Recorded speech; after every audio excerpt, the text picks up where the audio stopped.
John Stathopoulos and Josh Phegan come together in an incredible podcast, Grow, Scale, Master. An energetic approach to drive progress, master skills, build strengths and put the strategy back into rapid business and personal success.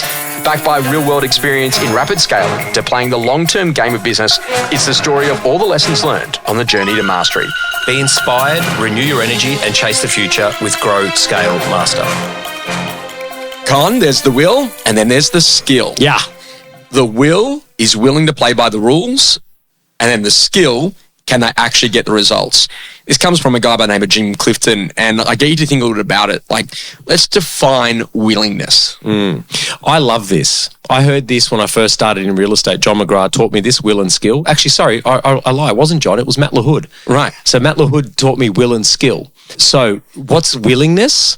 Oh, wow, man. If you're asking me, it's kind of like, am I willing to commit to something that drives an outcome in my life? So what I wrote here was like a commitment to a bigger and better future. Yeah. Yeah. Yes. Okay. Yep. Sorry, I'm just reading the notes now. Yes. A commitment to a bigger and better future. Yeah. But like there was this willingness, and I was thinking about that like, you know, I don't ever remember, and I'm not saying I was a perfect kid, but I don't ever remember like not having the willingness to want to do something. Like, you know, when Dad said, hey, there's a chance here you can go and grade the tennis court, or you can go and take out the signs out the back of my car and clean them up, or like there was just like, it was just an expectation. Yeah, but okay, so yeah, just on that, because I've just been thinking as you've been talking, right? But is willingness, you have to have an openness to be willingness. Does that make sense? Of course it does. Yeah. You got to be open to, so what am I going to learn from this? Correct. What are the benefits that I'm going to gain in terms of strength or mental endurance or experiences or, you know, and learning that adversity is the greatest teacher. Yeah. And I think there's a bit of a desire to want to be somebody and to do something. Yep. And Dad would always say, you know, don't be a mediocre man. Like, I'm going to give you an opportunity here, you take it. Yeah. And it's like, okay, great. And so like, you're like, okay, great. So you would go and do this. And this is kind of an interesting thing, because what I kind of learned is, you know, work is purpose and purpose is work. And that, like, you know, whether or not you're at a yoga studio and you're trying to, you know, connect into the divine intervention, or whether or not you're in a position that ultimately you're working at making a listing or a sale, or you're in a position that you're working to become a great mum or a great dad or to be a great partner for your partner, like, you're always working at something. And I think that, like, the interesting thing of what I've noticed a lot of is that particularly in my clientele, when they get to the age where they're legally allowed to retire, do they actually want to retire? Yes. And there's two different things, because society's telling you, well, you're supposed to retire now. You've hit 55, 60, 65. And I've actually seen people that have actually turned on, respectfully, at that age. 100%. And have gone on to write the best numbers of their career. Yeah. And what they've realized is that work was not something that was a requirement to pay a mortgage. Correct. But work was a way of life. That's exactly right. And that the moment that they stop working, and I'm not talking about not designing how you work, but like when they stop working, then they lack purpose. Yep. And it's kind of interesting, like you start thinking about the clarity of that. And, you know, Adol Grundy, you know, wrote some pretty phenomenal books. And in it, he wrote this whole story about this guy, and this guy's at like this nursing home, right? And he's dropped off by his kids, and Grundy happens to be the medic on duty that day. And so he's got to do the full medical assessment of this guy as he's being admitted. And he notices that, like, literally this guy is really physically abled and very capable. And he just doesn't understand, like, why he's actually at the nursing home. And, you know, what they'd said is like, well, unfortunately, his wife had passed away a few months earlier. Yeah, and right. He just really didn't have much positivity about the world anymore, you know, like, and so he's just kind of done. And so he goes down to the local dog pound and gets a rescue dog, and it's this little puppy, and he brings the little puppy up to the guy and he says, oh, look, you know, unfortunately my wife has got me a puppy and I can't look after it during the day. Is there a chance that you can look after my puppy for me during the day while we're here at the home? Yeah. And he goes, oh, well, I don't really like dogs, but fine. And so this little dog knows nothing but love. And so, you know, like little Franklin comes to you every day, wants a pat, wants a cuddle, and then over time, he then starts to walk the dog around the nursing home, and then over time walks the dog around the block. And about 6 months down the track, he moves out of the nursing home and he moves back into his own house. And so ultimately, you wouldn't believe it, this guy goes on to live a really productive life. And about 13 years later, the gentleman passes away on the same night that the puppy dog passes away. Oh, wow. And so this is great idea that like you've always got to have some sort of clarity of purpose. It also means that kind of if ever I go to retire, I'm getting like 12 kelpies. But the basic idea here is to really think about like that's about willingness, right? Like having purpose tied up in that. Skill, however, is about learning to develop a set of skill sets, capabilities that you now know how to do something. And what is quite surprising is that like this is not our first time, nor is it our first rodeo.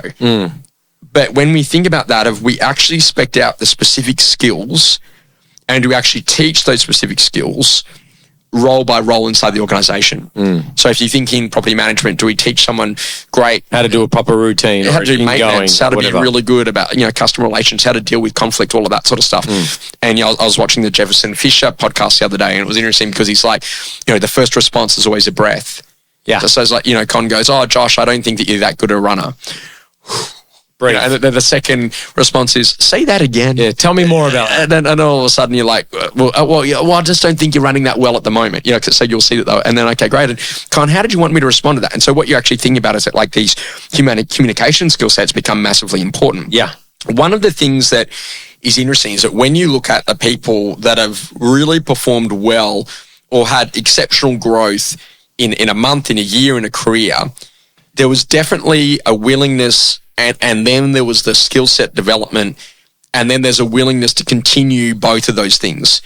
How important is it to get the willingness and the skill sets, formula right? Yeah, in our business, we hire for will, not skill. Skill can be taught, will's hard to teach. Okay, and I've seen so many people that have had so many good, skills, but they've got no will. They just don't want it. They don't want to be in real estate. They might be really good at X, Y, or Z, but this is not there for them. So it makes it really hard to be able to unlock the magic and the brilliance out of someone if there's no willingness. Whereas skill can be taught. It's a definition. So to be successful in the role, here's the guiding principles. Here's the bare minimum that you need to be able to have an understanding or a capability. Now, if we turn on the willingness, this is what gets us up to that next level, right? And so for us, we always look for the will, not the skill. You think about that Gilbert and Arca conversation around there is the pressure is a lifestyle, and there's the pressure of expectation. Yeah. So I said to you, Con, I'm going to write 100 deals, so I better write 100 deals. Yeah. Then there's the pressure of scrutiny. Hey, Con, I'm going to come do my live listing presentation in front of you. I want you to tell me how it goes. Yeah. And then literally then you start thinking then the consequence, literally, so if I don't write the 100 deals, then I can't pay my mortgage, Yes. So when you think about that, I think a lot of people have kind of shied away from pressure. Oh no, I don't like this pressured environment. Oh, I don't like this style of coaching. Why? Well, it makes me uncomfortable. And I look at some of the people that we put on the Intense program, and I go, okay, great. Well, there's the pressure of expectation because, Josh is going to ring you every day at 3:00. I've got to tell him what I've done. There's the pressure of scrutiny. He's going to ask me, who did I call? What did I say? Why didn't I get an appointment? Then there's this whole pressure of consequence. I'm going to pay him a large sum of money to speak to me every day for a month. Well, I better make sure that literally I'm actually going to go and deliver to that. Is this kind of important, for people to understand that literally that growth is going to have to come with some level of discomfort, and that ultimately if you're feeling uncomfortable, it's probably actually a really good thing because you're about to learn about a new set of skills, capabilities that you've never ever had before. Yeah, it is, but you got to be open to that. If you're not open for it, doesn't matter how much discomfort that you provide someone, they're not going to want to lean into it, and they're not going to have that willingness to be able to actually embrace it. So I think you kind of got to get timing's really important as well. Yeah. So, and I think, in real estate, here's the thing, 90 to 95% of everyone in this industry has 90 to 95% of the basic skills to be successful. Yeah. Yet why do we have that whole, 80-20 rule that, 20% do 80% of the business?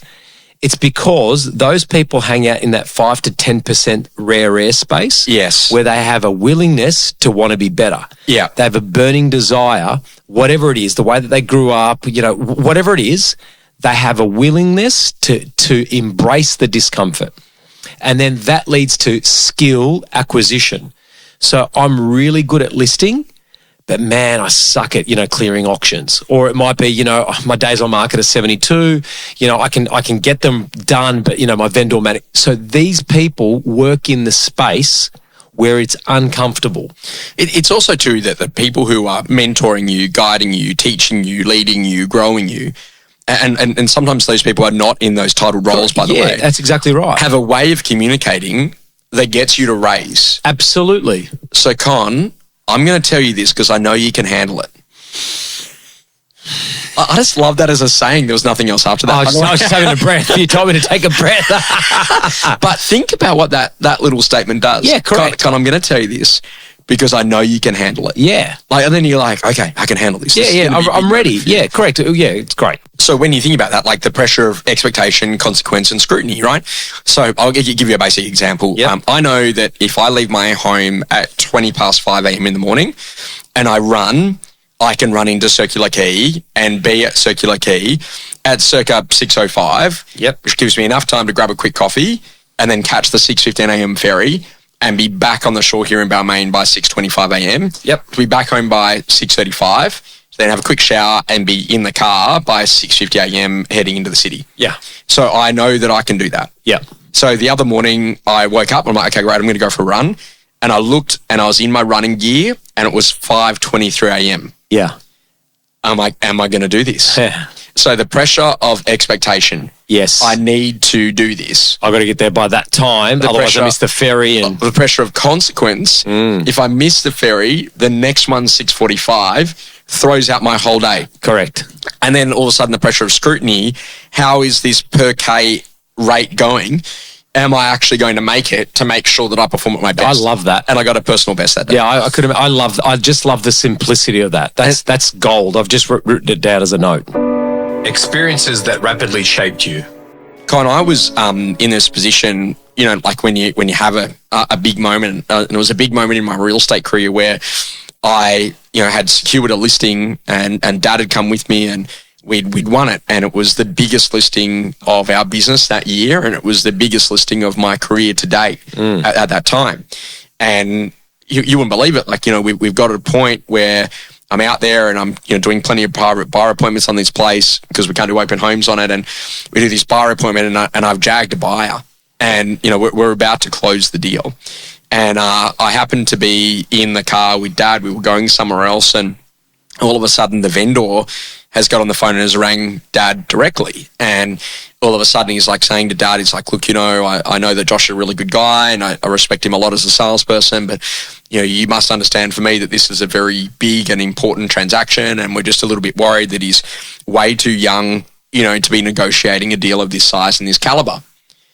And my dad turned around to this particular vendor and said, look, I got to tell you, appreciate the concern, but you couldn't be in better hands.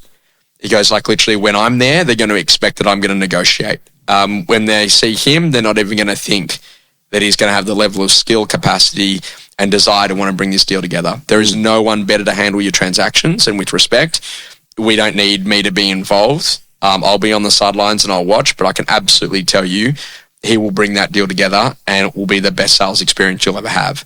And Dad hung up on the vendor at that point, and I didn't know what to say. Yeah, well, isn't it the pressure of scrutiny and expectation and consequence? And all of a sudden, I just remember that, the career after that was never the same. Yeah, one idea that's rapidly shaping me at the moment is I'm back in a CrossFit, right? And every time I go there, I have this level of anticipation of what I'm about to endure. Yes, and I've got a sign in my gym at home because I stole it from my last. I didn't steal the sign. I still. No, Crime Stoppers. Yeah, no, but it says it doesn't get easier. Yes. You just get better. Yes, and it's just a constant reminder of leaning into that discomfort, knowing because at the start there's anticipation, there's a little bit of anxiety, and then the pain you're gonna go through, but at the end. You just go, wow, I feel so much better for it. There's some magic in that part. Isn't that the old Art Williams quote, though? Like, I didn't say it was going to be easy, but it will be worth it. Yeah, 100%. And that's absolutely reframing me right now. Something that's changing your view. Kind of love this idea of, ask once. And, what I love about it is that, if you go to a really good restaurant or you go to a really lovely resort or a good hotel or something and they go, hey, look, are there any dietary preferences? And you tell them and they never ask again. Yep. but they just deliver to that. And I think that this is one of the biggest things that our industry could learn. I've in a situation, I've got an investment property, and I think I'm up to my 4th or 5th different property manager in under 2 years inside of that business. And I just think, far out, maybe, they don't really know the detail about what my property's managed. Why don't they remember the basics? And it's just like, we're just not, why don't we just have a form that captures the information, goes against the client file, and it's just sitting there? Oh, mate, you know what? It's so simple. It's scary, but I just think it's because we've got, I tell you what it is, Josh. We've got too many systems, too many processes, too many opinions, too many choose your own adventures, too many pieces of technology, and not enough focus on the client.